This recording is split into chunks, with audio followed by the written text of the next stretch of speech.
Okay, Bismillah Rahman Rahim. Um, let's get started. Is my voice good? Yes, Yes, sir. sir. Okay. So the first thing we will read today is about the HTML, right? Because we saw in the MERN stack, the first thing what we can do is to read about the HTML. And we had many versions of HTML before HTML5, like we had the HTML4 and starting from HTML1, then we got the 4 and now we got the 5.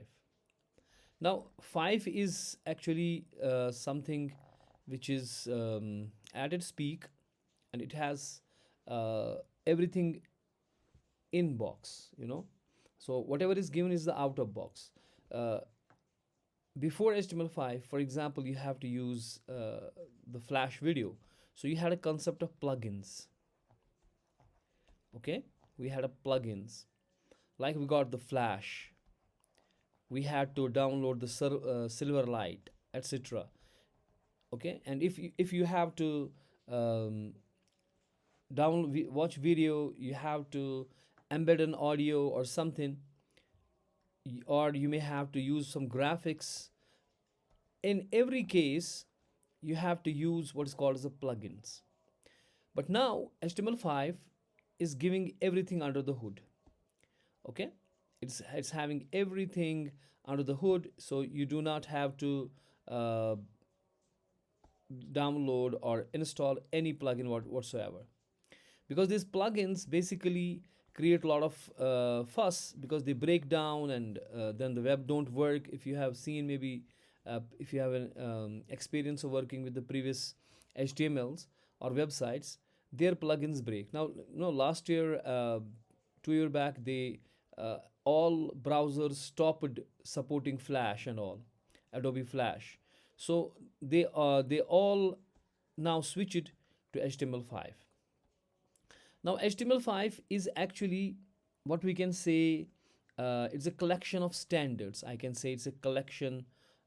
My pen is not properly working today. Is a collection of standards. So there are a lot of standards which we see and we have to work with in the HTML5. Uh, Even your JavaScript and CSS, it's not something outside the HTML, it's also inside the HTML. Okay, so it's everything is out of box, so you got the HTML5 and it has everything in it. So it's like, before you had a computer, then you have to buy a webcam to actually do the video calling. You have to get the microphone, you have to get the speakers, outside speakers. You have seen the desktops and all. Later on, everything got integrated into the laptop. Now the laptop you have is having the inbuilt mic, speakers, camera, and everything is out of box. Same is with the HTML5. Before we had to use plugins to connect with the different features, but now everything is inside the HTML5. So that is why HTML5 is such a powerful language. So that means we are going to use now HTML5, and we are going to actually have it, which is developed by W3C and WhatWag. Now, uh, these three, two, the W3C and WhatWag, these are actually which set the standards. Okay, W3C means World Wide Web Consortium, and your WhatWag is the Hypertext Application Technology Work Group. So this is your assignment. Assignment is you have to write the difference between WhatWag and W3C. Write it down on the copy. Okay, you have to write. This is your assignment. What is the difference between W3C and WhatWag?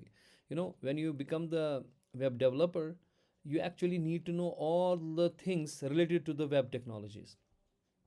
So unless you don't know about the WhatWag and W3C, you don't know how the standards are set. You will not be able to create the websites later. You will not know anything about it. So you have to know everything which pertains to the web design and development, such that you can become a better programmer later. Okay. Now this basically the WhatWeg has now taken the more than before we had a W3C only. Now the WhatWeg is taking more roles, which is standardizing your HTML firstly, and the document object model. Uh, the HTML5 actually and the JavaScript we have, it treats everything as an object. So our document, the web page we write, it is taken as an object. That's called a DOM model. We will work when we talk more on JavaScript. We will work on the DOM uh, at that time. Now, in 1993 in HTML1, then where we had the headings, paragraphs, and we added them. In 1997, we introduced CSS, and now the HTML5, which is started from 2014 and it's developed too much now.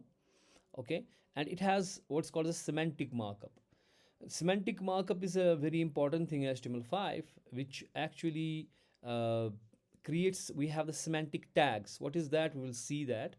I will discuss more here today, and by tomorrow we will start doing the practicals, and we understand what is the semantic elements.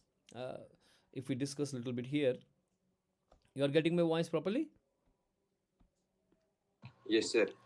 Now, in the semantic tags, when we say semantic elements, before we had a web page, for example, any web page, if you have, there you build some navigation. You got to build a navigation bar.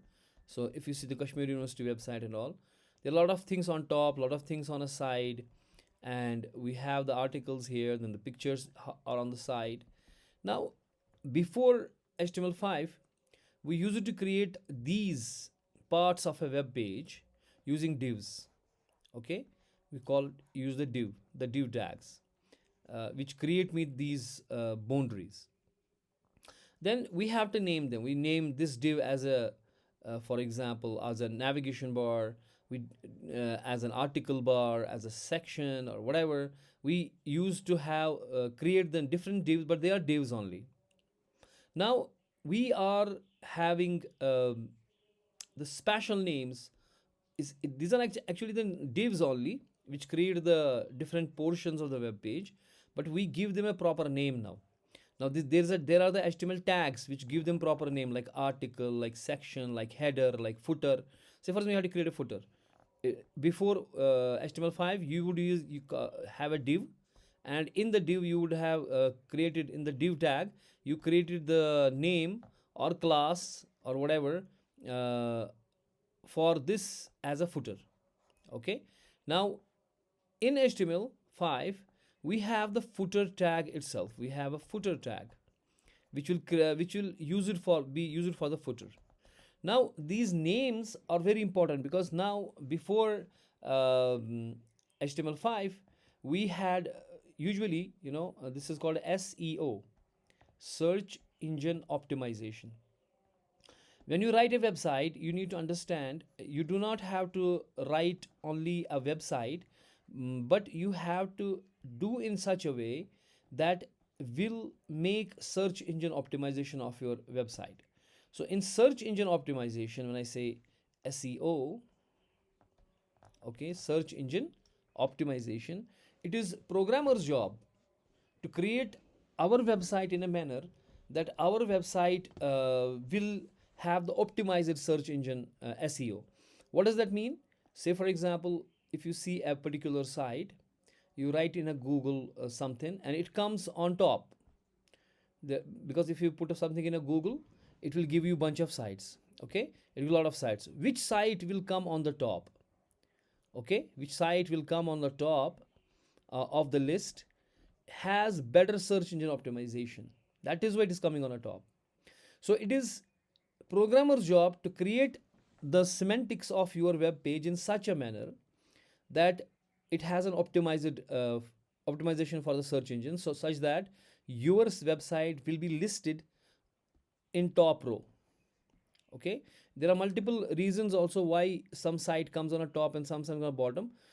It has search engine optimization. It also has the viewer time also. If the site is many times, it gets that viewership time. Then search engine optimization, that what it creates the higher ranking of that website, and so it goes on a top. ठीक है, मगर we have we have to do something as a programmer. If you create a very simple website, still you have to do something, which is HTML5 gives you the features which we will do later, where we do the search engine optimization of our website such that it will be listed in the search engines properly, right? And these semantic tags, okay, which we will be using by tomorrow, they will enhance the search engine optimization. Okay, we not only have the search engine optimization, we have new form controls, we have built-in APIs, which we're gonna discuss now. So you need, before you start working on HTML5, you need to know more about HTML5 firstly. Okay, so in HTML5, in a gross, if I say, which we will discuss in a moment, that we have the rich multimedia support. Like we have the audio, video. You know, before the HTML5, we have to, if you have to use an audio or video, you have to actually use the plugins. Okay, you have to use the plugins. But now you do not need a plugins. You have inbuilt audio and video integration. So you have the audio tags, you have the video tags, wherein you can embed your videos, you can embed your audios. You have many more multimedia support. Like we have the what's called as a canvas. In HTML5 we have the canvas. Okay, in canvas you can draw a 2D graphics. You want to do the 2D graphics, you can have that in the canvas. We have the canvas tag where you can create your 2D graphics, which was not present in the HTML4, where we have to use again the plugins. Okay, you can use the SVG. Okay, you can use the raster graphics in our HTML5. You know what's the difference between raster and vector graphics? You know, anyone know between the difference between raster and vector graphics?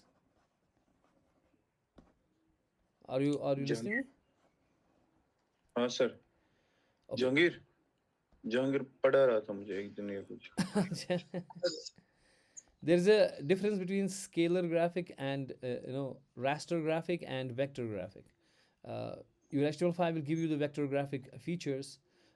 In basically, what's the difference? A little simple difference between raster and vector graphics is, for example, your Photoshop, which is a raster graphic for software, which works on the pixels. There are individual pixels, and we can enhance these pixels to make our picture better. Which can we can change the colors, we can do a lot of things with it.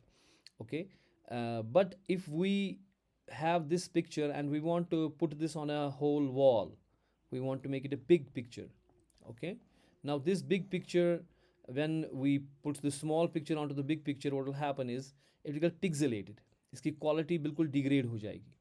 ठीक है ना? But if we have a vector graphics, in vector graphics we do not use pixels, we use the mathematical formulas. We use mathematical formulas to actually create those pictures. So it is immaterial कि you are putting it on a small picture or you are even putting it a whole sky. It doesn't matter. क्योंकि इसको for example अगर line मारनी है A to B, they have the mathematical formulas कि A to B से मैं line मारनी है. Now ये A आप लंदन में डालो और B लाहौर में डालो, it will still draw the same quality line. But in raster graphics, this line is made up of some pixels. Okay, they are close. But when you stretch the line, ये यही pixels हैं जो कि separate हो जाएंगे. अब ये दूर दूर हो जाएंगे. तो अगर A to B मेरी ये line है, अब मैंने इसको खींचा है, तो pixels दूर दूर हो जाएंगे और इसकी quality degrade हो जाएगी. बात समझ आई? लेकिन वेक्टर ग्राफिक्स में क्वालिटी डिग्रेड नहीं होती है, क्योंकि it's the mathematical formulas which calculate how to draw the line between 2 points, for example A to B.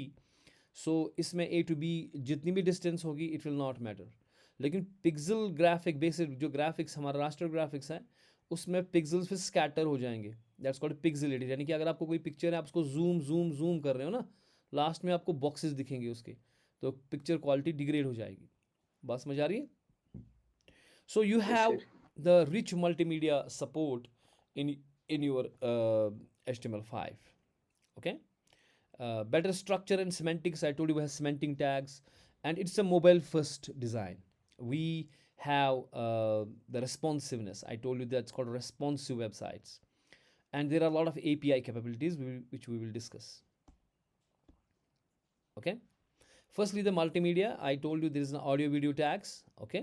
We have a native audio and video tags which can help us to streamline, multimedia integration.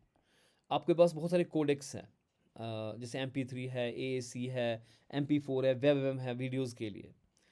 Okay, so cross platform cross browser compatibility भी है अगर आप different browsers में काम करना चाहते हो. Multimedia support we have fully in our HTML5.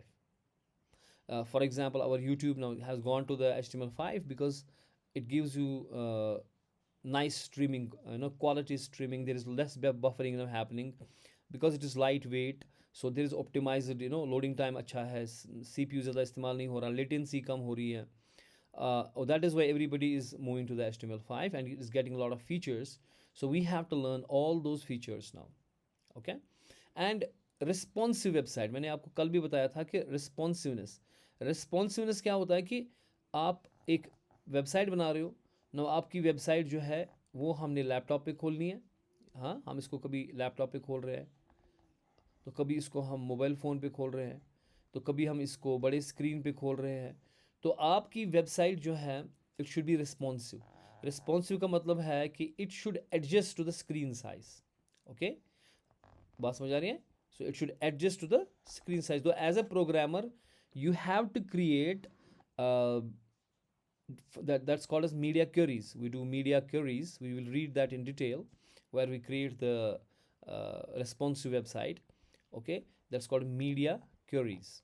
So we will do the coding on the media query, so that what will happen is if my website detects that it's a mobile phone, it skews the font, it skews everything such that it fits in this screen size.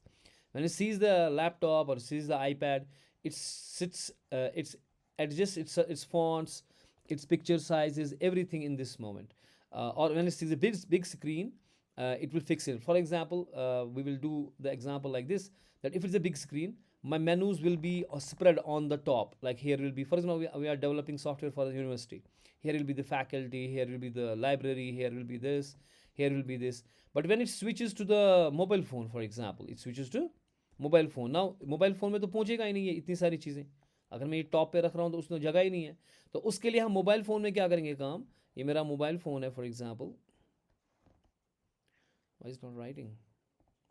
Say from this is my mobile phone here, and what we do here is we will have the 3 dots here. We will have 3 dots. जब आप 3 dots खोलोगे, इस पर click करोगे, तो फिर drop down आ जाएगा ऐसे, जिसमें आपका वो चीज़ें आ जाएंगी जो आप चाहते हो. बात समझ आई? आपकी मोबाइल फ़ोन में अक्सर होते हैं ना 3 डॉट्स. You getting? सर. तो मेरी वेबसाइट जब देखेगी कि स्क्रीन मोबाइल, ये मेरी साइट जो है मोबाइल फ़ोन पे खुल रहा है, तो ये जो ये कन्वर्ट होना चाहिए. जो आपके ऊपर ये जो मेनूज़ हैं, ये मेनूज़ इस तरह नहीं दिखने चाहिए, ये 3 डॉट्स में होने चाहिए. और आप 3 डॉट क्लिक करोगे, उसके बाद ही खुलना चाहिए इसका ड्रॉप डाउन. और ड्रॉप डाउन में आपको वो ऑप्शंस आएंगी कि आप कहाँ जाना चाहते हो, किस पेज पे जाना चाहते हो. Getting that point? So we will do that responsive website in this class. We will understand that. Then this mobile first philosophy, because why? Because everybody is now using the mobile phones, laptops and desktops. उनकी usage उतनी ज़्यादा नहीं जितनी mobile phones की. Everybody has a mobile phone and everybody is working on the mobile phone. So we need have some flexible images, we need responsive design principles where this different screen sizes. एक fluid grids हमारे पास है, हमारे पास dynamics है जिसमें हम adjust करेंगे अपनी चीज़ों को. सिर्फ फॉन्ट ही चेंज नहीं होना कि फॉन्ट कम हो गया, बल्कि डिज़ाइन भी चेंज होगा. यानी कि अगर आपका बड़ा स्क्रीन है तो आपका डिज़ाइन डिफरेंट है. जब बड़ी पिक्चर्स आ रही हैं वहाँ पे बहुत सारी चीज़ यहाँ से आ रहे हैं, यहाँ से आ रहे हैं. और अगर आपका मोबाइल फ़ोन है तो उसमें यही पेज डिफरेंटली हम पेश करेंगे.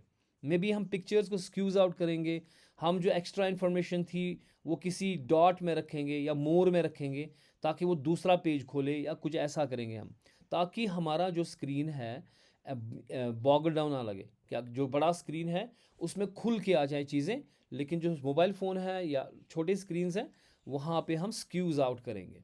That is called as a responsive web design. So whenever you start making your website, whenever you start making what? Are you guys with me? Are you sharing it? Yes, sir. Okay. Others are sleeping. You're not responding. Yes, sir. Yes, sir. So Yes, when sir. so when we start developing our website, we should have these things in mind. We should have the responsive website in mind. We should have the search engine optimization in our mind. So it's not just making a website. Okay. So we have to see a lot of things कि कल को हमारी जो website है वो search engines में ranking में top पे आनी चाहिए. सो वो चीज़ों का भी ख्याल रखना है आपको. आपको इस चीज़ का भी ख्याल रखना है कि मेरी जो वेबसाइट है ये किधर भी खोल सकता है बंदा. ये बंदा बड़े स्क्रीन पे खोल पर्दे पे खोल सकता है, ये मोबाइल फ़ोन पे खोल सकता है. सो उसका भी हमें इंतज़ाम रखना है. सो ये चीज़ें बहुत इंपॉर्टेंट है as a professional web developer. Got it? Yes, sir. Okay. Yes, sir. So we have, I said we have the HTML5 canvas and graphics, okay, जिसमें 2D graphics हमारे पास हैं. SVG स्केलेबल ग्राफिक्स जो मैंने कहा, vector graphics, इसकी बात मैंने की. यानी कि आपको 2D ग्राफिक्स का करना है तो कनवास सीधे दिया गया है जहाँ पे आप कर सकते हो. वो आपको डिफरेंट एप्लीकेशन एडोबी की बहुत सारी हम प्लगइन्स लगाते थे अपने वेबसाइट पे, वो करने की ज़रूरत नहीं है अब. या आपको 3D रेंडरिंग करनी है तो वेब GL ग्राफिक लाइब्रेरी आपके पास है जो आप इस्तेमाल कर सकते हो, जो कि पहले नहीं था HTML4 में. इसमें अगर हम केस स्टडीज़ की पढ़ेंगे, बहुत सारी केस स्टडीज़ हम पढ़ सकते हैं. एक मैंने यहाँ पर रख ली है कि गेम डेवलपमेंट, क्योंकि आपके पास क्रॉस प्लेटफॉर्म कंपैटिबिलिटी है, आपके पास इंटरेक्टिविटी बहुत है, मल्टीमीडिया फीचर्स बहुत सारे हैं. ओके. तो इसमें हम बहुत सारी गेम्स जो हैं वो आराम से हम बना सकते हैं और चल सकती हैं हमारे HTML5 में. जैसे आपको एंग्री बर्ड्स हैं, कैंडी क्रश जो है, they have gone to the HTML5 now. And grey game की जो वो प्लेयर की वो एंगेजमेंट, प्लेयर का वो लैग नहीं होना और फीचर्स होना, वो सारी चीज़ें आपके पास है अब इसमें. और वेब एप्लीकेशंस, ओके, जो हमारे पास प्रोग्रेसिव वेब ऐप्स हैं, दैट्स कॉल्ड PWAs. ओके. उसमें हमारे पास बहुत सारी कैपेबिलिटीज़ आ गई है. उसमें परफॉर्मेंस भी इम्प्रूव हो गई है, यूज़र की एंगेजमेंट हो गई है. बिकॉज हमारी वेबसाइट जो है, आपको जो वेबसाइट आप बनाओगे आप उसमें आपको इस बात का भी ख्याल रखना है कि ये हमको छोड़नी नहीं चाहिए यूज़र को. क्योंकि अगर आप देखोगे फेसबुक का एल्गोरिथम पीछे चलता है कि मेन चीज़ जो जैसे फेसबुक है वो किस पे अपने पैसे कमाती हैं. That is how they engage their customers.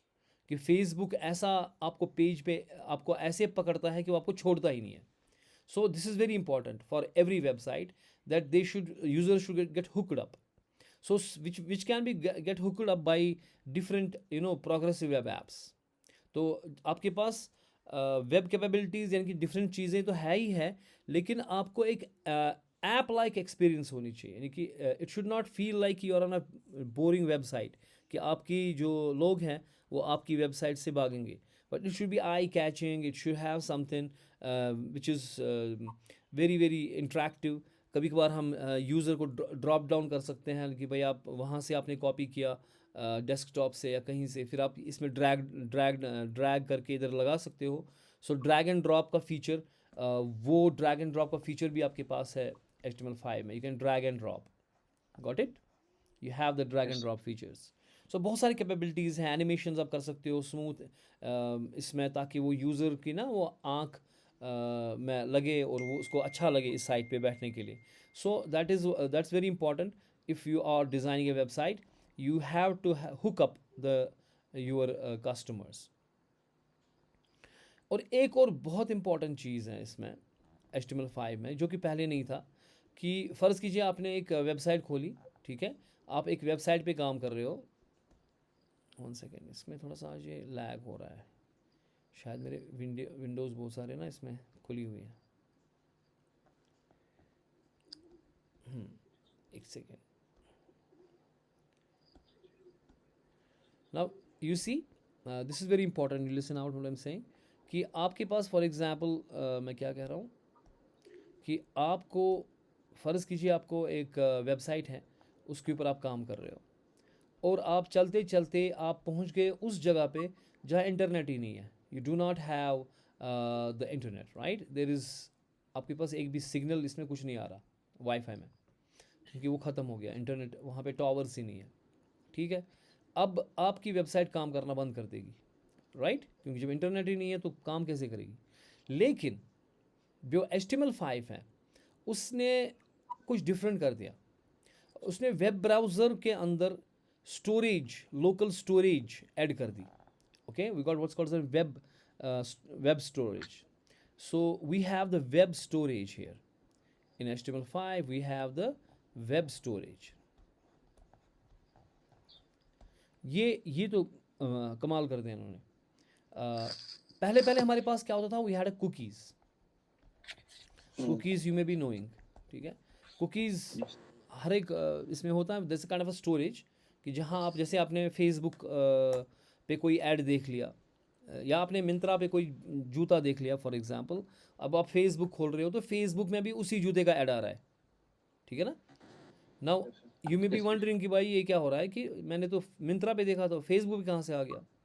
बहुत सारे जो लोग हैं वो बोलते हैं कि भाई ये फेसबुक वगैरह ना आपका माइंड रीड करता है। असल में वो चीज़ नहीं है, वो कुकीज़ हैं। यानी कि आप कोई भी वेबसाइट खोलते हो तो उसका डेटा कुकीज़ में चला जाता है। Cookies are kind of variables, you can say simple storage mechanism, जिसमें वो चीज़ें रहती हैं। फिर जो फेसबुक आप खोलते हो वो आपकी कुकीज़ को रीड करता है और वो देखता है कि इसमें किस कौन कौन सा ऐड इसने देखा, तो depending upon that it throws those ads to you, the same ads. Do you understand? So ये इनका बिजनेस मैकेनिज्म है। लेकिन अब इसको एनहेंस कर दिया है HTML5 ने यूजिंग द वेब स्टोरेज। आपके पास एक लोकल स्टोरेज है जिसमें आप क्या कर सकते हो काम। अभी आप, मैं कह रहा था कि आप यहाँ पे काम कर रहे थे आपने, और आप अब चले गए उस जगह जहाँ इंटरनेट ही नहीं है, लेकिन आपकी वेबसाइट आपको अलाउ कर रही है कि आप मतलब आप डेटा आपको सेंड करना है, आपने सबमिट किया। अगर नेट नहीं है तो वो बोलेगा सबमिशन नॉट पॉसिबल, क्योंकि जा नहीं रहा। लेकिन यहाँ पे आपको क्या बोलेगा कि ये आपको दिखाएगा ही नहीं कि सबमिट नहीं हुआ, रही दिखाएगा सबमिट हो गया, लेकिन वो क्या होगा, वो आपके लोकल स्टोरेज में होगा।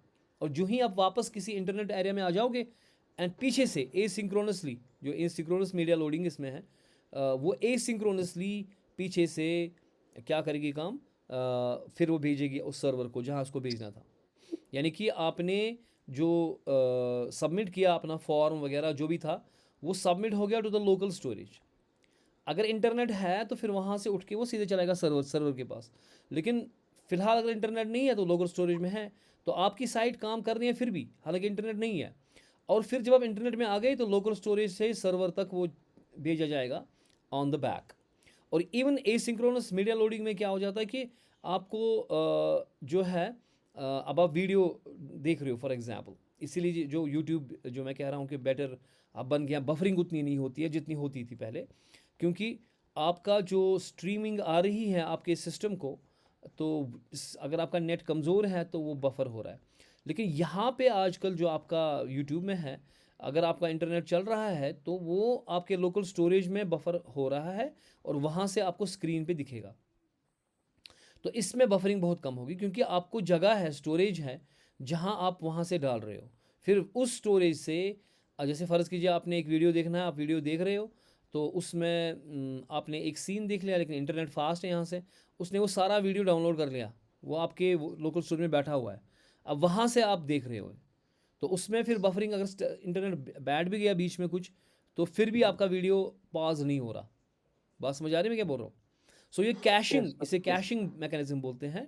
It has improve lot of performance. इसमें जैसे यूट्यूब की बात करेंगे तो वहाँ पे उसका जो केस स्टडी हमने पढ़ी, उसमें जो है आपकी बफरिंग नहीं होगी, आपका वो चीज़ें नहीं होंगी, एंड स्ट्रीमिंग बड़ी बेहतरीन होगी। या आप ऑफलाइन वर्किंग कर रहे हो, सो ऑफलाइन वर्किंग में भी ये हेल्प करेगा। सो आप जो काम कर रहे हो that's going to the web storage, और बाद में जब आप इंटरनेट पे पोजिशन पे आ जाओगे, and it will be loaded to the server.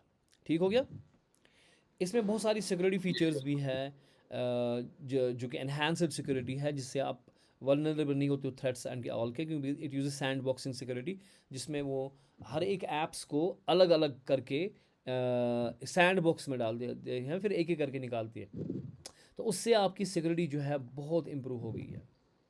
Okay, तो जो पॉपुलर वेबसाइट जैसे आपके नेटफ्लिक्स है, स्पॉटिफाई है, उन्होंने HTML के तमाम फीचर्स को बहुत ही बखूबी इस्तेमाल किया है और उनकी परफॉर्मेंस बहुत बढ़ गई है। या एजुकेशनल यूज़ में आप खान अकेडमी कर लो, उनकी इंटरेक्टिव लर्निंग मॉड्यूल जो है, जिसमें आप वो इंटरेक्टिवली पढ़ा रहे हैं, जिसमें आपको आपने पढ़ाया कुछ, उधर से अब क्वेश्चंस आ रहे हैं जिसमें यूज़र इंटरेक्ट कर रहा है, तो वो आंसर्स क्वेश्चंस देता है, क्योंकि फ़्लो बहुत फ्लूइड है। तो उसमें जो HTML5 ने कर दिया, जैसे वेब स्टोरेज कर दिया उसने, even we have the indexed database, okay, APIs inside our, we have the, for example, we have the, not only we have database, we have also the local file access, okay. तो मैं भूल गया बोलना कि हमारे पास we have the local file, we have the local file access, we have the database, okay. Web storage हम बोलते हैं, कौन सी डेटाबेस, ऐसे वेब स्टोरेज, जो हमारे पास वेब स्टोरेज हैं, हमारे पास इंडेक्स्ड डेटाबेस के लिए APIs हमारे पास हैं, जो हमारे पास बहुत सारे APIs हैं जो कि हमें हेल्प करेंगे to interact with other feature, other applications. हमारे पास फाइल एक्सेस है, हमारे पास फाइल राइटर्स है, ओके, जो हम इन डिटेल पढ़ेंगे सारे एक एक करके। तो उससे आपका ऑफलाइन सपोर्ट भी आ रहा है ना, उसका आपका ऑफलाइन सपोर्ट आ रहा है। अगर आप बिल्कुल ऑफलाइन हो गए तब भी आपकी जो है, अगर आप बिल्कुल ऑफलाइन ही हो गए तब भी आपकी साइट चल रही है। इट्स वंडरफुल, ठीक है ना। जैसे आपने एक ट्रांजैक्शन करनी है, आप गाड़ी में चल रहे हो, आपने ट्रांजैक्शन की, लेकिन आपका वाईफाई ब्रेक हो गया, इंटरनेट ब्रेक हो गया, लेकिन आपका ट्रांजैक्शन फिर भी चल रहा है, क्योंकि वो वेब स्टोरेज में है, वो लोकल फाइल एक्सेस की वजह से वो है वहाँ पे। इसी तरीके से अगर आप ऑफलाइन नहीं चलेंगे तब भी जो इंटरेक्टिव मोड है वो हैंग हो जाता था अगर इंटरनेट वीक है एंड ऑल। तो इंटरेक्टिव मोड में अभी, क्योंकि वो चीज़ें जो खान अकेडमी का आप कर रहे थे कोर्स, वो आपके लोकल स्टोरेज में आ चुका है, तो वहाँ से आप काम कर रहे हो, तो इसमें हैंग होने की वजह है ही नहीं। तो इसमें जो इंटरेक्टिवनेस है वो बहुत ज़्यादा बढ़ गई है। So it's interactive features are too good now. So इन फीचर्स की वजह से गेमिंग, क्योंकि गेमिंग में तो बहुत इंटरेक्टिव की ज़रूरत है। इसमें जैसे आप गेम खेल रहे हो तो वहाँ पे लैग तो बिल्कुल नहीं होना चाहिए। हम उसमें जल्दी से, यानी कि जैसे कोई आप एनिमी आ गया, you have to fire on in a game, या आप गाड़ी चला रहे हो और पीछे आगे कुछ आ गया तो यू हैव टू मैनूवर।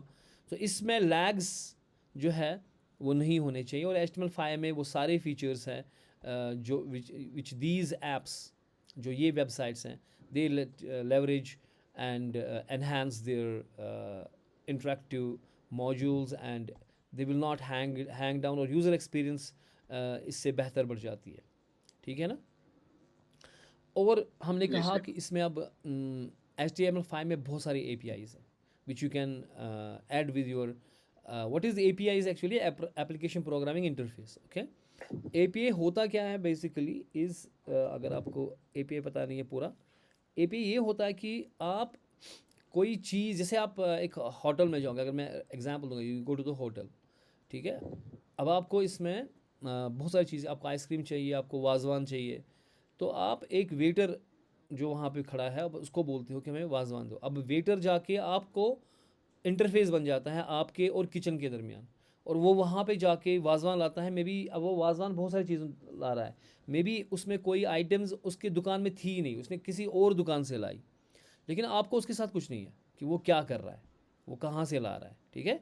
आपने API इस्तेमाल करना है, तो API आपने वेटर को इस्तेमाल कर लिया, और वेटर का काम है कि वो क्या करे क्या नहीं करे, यहाँ से वो डेटा लाए, बट आप यहाँ पे हो और आपको वो मिल रहा है। सो आपको कोई एप्लीकेशन की ज़रूरत है, यू यूज़ द API। जैसे आपको GPS की ज़रूरत है तो you use Jio location API, ठीक है, ताकि आप लोकेशन अपनी जो आप वेब पेज आपका है, it can access the GPS, okay. इस तरह से वेब RTC है, ड्रैग एंड ड्रॉप API है, जिससे आप ड्रैग एंड ड्रॉप कर सकते हो। या इसके बगैर भी बहुत सारे जो जियो लोकेशन मैंने कहा आपसे, जैसे जियो लोकेशन हो गया, ये सारे APIs हैं। Now APIs are what, they are actually the interfaces which will help to get that app, whatever you service you want, वो सर्विस, जो सर्विसेज आप चाहते हो, वो बहुत सारी सर्विसेज हैं। तो आप API से उन एक्स्ट्रा जो सर्विसेज है, जो आप एक्सेस करना चाहते हो अपने ब्राउज़र में, you have to use the APIs। Like in the HTML4 we had the plugins, हमें ऑडियो इस्तेमाल करना था तो हम प्लग इन लगाते थे ऑडियो का, हमें वीडियो करना था हम फ्लैश फॉर एग्जांपल लगाते थे प्लग इन, तो फ्लैश वीडियो हमारे ब्राउज़र में चलते थे। आजकल वो सारे इसी में है, HTML5 में ही है।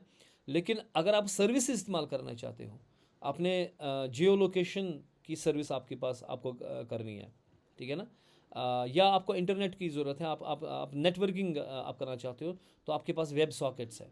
We have the web sockets. ये वेब सॉकेट्स आपको आने चाहिए। What is web socket, how to program the socket, program इसे बोलते हैं। वो आपको आने चाहिए। तो वो आप एज अ प्लग इन करोगे, I mean as an API करोगे, as an API। You got it? हाँ Yes, जी। sir. Yes, sir. Okay, any questions in this? You are getting what I'm saying exactly? Yes, sir. Yes, sir. Okay. Now these are the semantic tags elements like header, we got nav, we got section tag, we got footer tag, we got article tag. We'll discuss these. We will start doing them by tomorrow. जहाँ पे अब आपको divs की ज़रूरत नहीं है। हाँ, अगर divs तो हम इस्तेमाल करेंगे, लेकिन अब इन divs का स्पेशल नाम पड़ गया है, जो कि हेडर है, जिसमें हम हेडर लिखेंगे। अब जो इससे जो सर्च इंजन ऑप्टिमाइजेशन है, वो जो हमारे जो जैसे गूगल हम इस्तेमाल करेंगे, वहाँ पे होते हैं web crawlers. We have the web crawler. जो वेब क्राउलर होता है वो बेसिकली आपकी साइट में जाके देखता है कि इसकी हेडर में क्या है, इसके नैव में क्या है, इसकी सेक्शन में क्या है, फुटर में क्या है, आर्टिकल क्या में क्या है, ताकि वो एक रैंकिंग बनाए जो कि फिर सर्च इंजन ऑप्टिमाइजेशन में लगेगी। सर्च इंजन ऑप्टिमाइजेशन आपको समझ आए क्या क्या होता है? Yes, sir. Search engine optimisation होता क्या है? Can anyone tell me? Sir ऐसी टेक्निक जिनसे हमारी जो वेबसाइट है वो जब भी कोई ब्राउज करे उसको ऊपर वाले लिस्ट में आए, मतलब टॉप एग्जैक्टली, लेवल यस पे। Yes yes, that's it. जैसे आप यूट्यूब खोलोगे किसी की चैनल, अब आपने कुछ सर्च किया, किसी की चैनल फटाक से आ जाती है। अगर मेरी वाली चैनल होगी तो वो मे बी वो आएगी नहीं, आपको दिखेगी नहीं अगर मेरे वीडियोस अगर आप उसमें करोगे सर्च, क्योंकि उसमें बहुत सारी वो चीज़ें करते हैं, लाइक वो हैश लगाते हैं। मैं तो सीधे वीडियो लगाता हूँ, मैं उसे डिस्क्रिप्शन भी नहीं रखता हूँ। डिस्क्रिप्शन में अभी मैं कुछ डालता ही नहीं हूँ, जो डिस्क्रिप्शन है। तो बिकॉज जो सर्च ऑप्टिमाइजेशन होती हैं वो देखती है ये डिस्क्रिप्शंस। इसी तरीके से वो यहाँ पे देखेंगे हेडर टैग में क्या है, नैव टैग में क्या है, उस हिसाब से वो हैश, जो हैशेस हम करते हैं ना, हैश टैग्स, कीवर्ड्स, उन कीवर्ड्स की बिना पे जब कल कोई सर्च करेगा, for example somebody search SEO, तो जो जो वो हैशेस एंड वो सेटिस्फाई करती हैं वेबसाइट, वो सर्च इंजन के टॉप लिस्ट में आ जाएंगी, ठीक है। उससे उसकी व्यूवरशिप बढ़ जाती है फिर, क्योंकि जब दुनिया में कोई भी ढूंढता है इस चीज़ का वर्ड तो उसी की साइट आ रही है ना, तो उसकी व्यूवरशिप बढ़ेगी। तो क्योंकि आपको मेन चीज़ होता है वेबसाइट जब आप बनाते हैं, you want the viewership, you want people to view your site, वरना क्या फ़ायदा है साइट बनाने का। यू वांट कि आप पूरी दुनिया उसको देखें और आप हिट हो जाएं। This is the crux of making the website beautiful, I mean working and to make business out of that website. यानी कि आपको अगर कोई शॉप है तो उसमें आप ऑनलाइन शॉप है, तो आप चाहते हो कि पूरी दुनिया उसको देखे। अगर दुनिया को पता ही नहीं होगा तो कस्टमर कहाँ से आ जाएंगे। सो इसलिए सर्च इंजन ऑप्टिमाइजेशन एक बहुत इंपॉर्टेंट रोल करता है आपकी कंपनी के लिए, इसमें आप कल काम करोगे। Got it? Okay. So semantic tags में उसमें बहुत ये है। तो मल्टीमीडिया का तो नेटिव सपोर्ट है, मतलब इनसाइड सपोर्ट है। आप वीडियोस कर सकते हो, ऑडियो कर सकते हो, तो और कंपैटिबिलिटी है, आप बैकवर्ड कंपैटिबल जा सकते हो अगर आप लेकिन अब कुछ चीज़ें हैं जैसे फ्लैश वगैरह वो बैन हो गया। दैट्स वो प्लगइन्स अब नहीं चलते आपके ब्राउज़र में, ठीक है। नाउ इसलिए आपको HTML5 we have to switch to HTML5। और फॉर्म्स जो हमारे पास हैं, जो वेब फॉर्म्स हमारे पास हैं, उसमें बहुत सारी चेंज आ गई हैं। हमारे पास नए एलिमेंट्स हैं, नए एट्रीब्यूट्स हैं। फॉर्म कंट्रोल हमारे पास जो है, फॉर्म का कंट्रोल जो हमारे पास है वो टोटल डिफरेंट हो गया अब। इसमें फॉर एग्जांपल नए इनपुट टाइप्स पहले ही, ईमेल, डेट, रेंज, नंबर, जो पहले नहीं थे। अब आपके पास जो जैसे पहले आप सारा टेक्स्ट लिखते थे, अब बाज़ाब्ता ईमेल है आपके पास टाइप, आपके पास डेट टाइप है, आपके पास रेंज टाइप है, and so on and so fourth. और सबसे बड़ी बात है कि फॉर्म वैलिडेशन, जो फॉर्म वैलिडेशन है, form validation. So validation inbuilt है अब. So you don't have to use JavaScript and lots more to do the form validation. अब form validation inside है form control के अंदर, जो कि हम बाद में करेंगे वो चीज़ें. ठीक है. जो भी हम बात कर रहे हैं यहाँ पे, इनको फिर हमें इन प्रैक्टिकल करना है. ठीक है. तो पूरी दुनिया के साथ, पूरी हर एक फीचर्स के साथ मिलना, that is done by the APIs. Like canvas हमारे पास है, जियो लोकेशन है, वेब स्टोरेज है, वेब सॉकेट्स हैं जो कम्युनिकेशन में लगेंगे. वेब सॉकेट अबे ठीक है ना. सो जो वेब स्टोरेज है, मैंने कहा ना, वो लोकली डेटा स्टोर करते हैं. तो अगर आप ऑफलाइन भी चले गए तब भी आपकी साइट चल रही है, एंड सो ऑन. अब ग्राफिक्स आप ड्रा करना चाहते हो, 2D ग्राफिक्स, और इसके बगैर हमारे पास, मैंने क्या कहा इसमें, कि आपके पास लाइब्रेरीज़ हैं, ग्राफिक्स लाइब्रेरीज़ हैं जो आपको 3D रेंडरिंग कर सकती हैं, और 2D के लिए कनवास है ही हमारे पास. ठीक है. Yes sir. अब इसमें आप रियल वर्ल्ड एप्लीकेशन बना सकते हो, जो कि पहली रेस्पॉन्सिव वेबसाइट होंगी. अब व्हाट मैंने कहा, रेस्पॉन्सिव क्या होता है? Which adapt to any screen size, है ना. क्या बड़ा स्क्रीन है, छोटा स्क्रीन है, हर एक में एडजस्ट होना चाहिए. तो इसमें ऐसा नहीं लगना चाहिए कि आपकी बड़ी साइट जो है वो मोबाइल फ़ोन में दिख ही नहीं रहे हैं. ठीक है ना. तो आपको पहले जो मेंटालिटी होनी चाहिए, जब आप HTML5 में चले जाएंगे, the mentality you should have is the mobile first mentality, which is the HTML5 having, right. So that's called as responsive website. तो जब हम कल से शुरू करेंगे, आपका दिमाग में होना चाहिए कि मेरे पास सर्च इंजन ऑप्टिमाइजेशन भी होनी चाहिए और मेरा रिस्पॉन्सिव वेबसाइट होनी चाहिए. ठीक है. Yes sir. So mobile web apps में लाइक नेटिव लाइक एक्सपीरियंस होती है कि मतलब इनबिल्ट सारा ही है.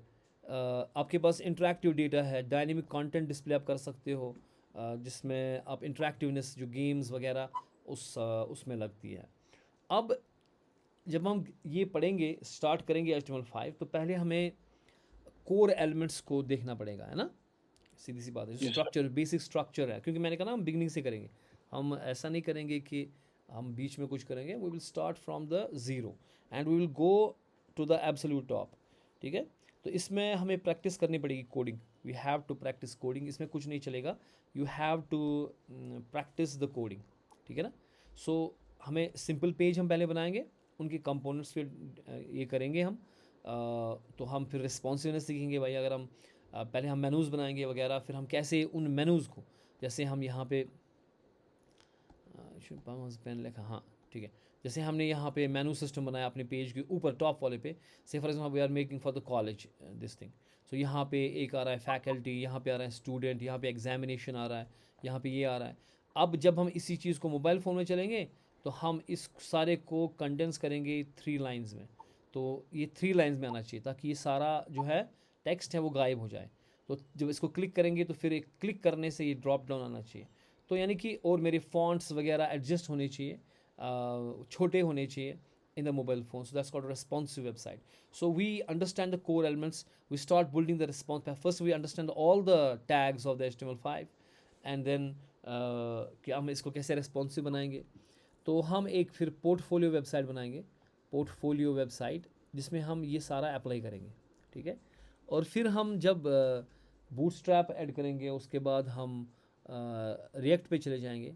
जो रिएक्ट पे चले जाएंगे तो हम फिर इस पोर्टफोलियो वेबसाइट को रिएक्ट से बनाएंगे, जिससे हम प्रैक्टिस करेंगे. We will use lot of practice, project based हम करेंगे ये सारी चीज़ें. यानी कि हम कोई चीज़ पढ़ेंगे तो उसका फिर एक काइंड ऑफ मिनी प्रोजेक्ट बनाएंगे हम. ठीक है ना. जिससे हमें उस सब की प्रैक्टिस भी होगी और रियल वर्ल्ड एप्लीकेशन बनाने का जो हमें वो एक्सपीरियंस भी आ जाएगा.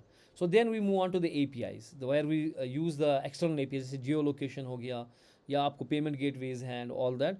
उसको हम फिर लाएंगे अपने फ्रंट एंड में. ठीक है ना. तो फिर वो सारा हम एक प्रोजेक्ट्स बनाएंगे.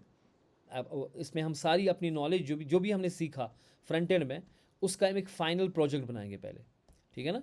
एक फ़ाइनल प्रोजेक्ट होगा जो कंप्लीट वेबसाइट होगी, जिसमें कंप्लीट फ्रंट एंड हम इस्तेमाल करेंगे. उसके बाद हम जाएंगे टू द बैक एंड, और बैक एंड की सारी टेक्नोलॉजीज़ पढ़ेंगे, डेटाबेस के हिसाब पढ़ेंगे, एंड फिर लास्ट में हम एक प्रोजेक्ट बनाएंगे जो कि पूरी फुल स्टैक वेबसाइट होगी. ठीक है. लेकिन इन सब के लिए you have to work harder and you have to actually work with me. ठीक है ना.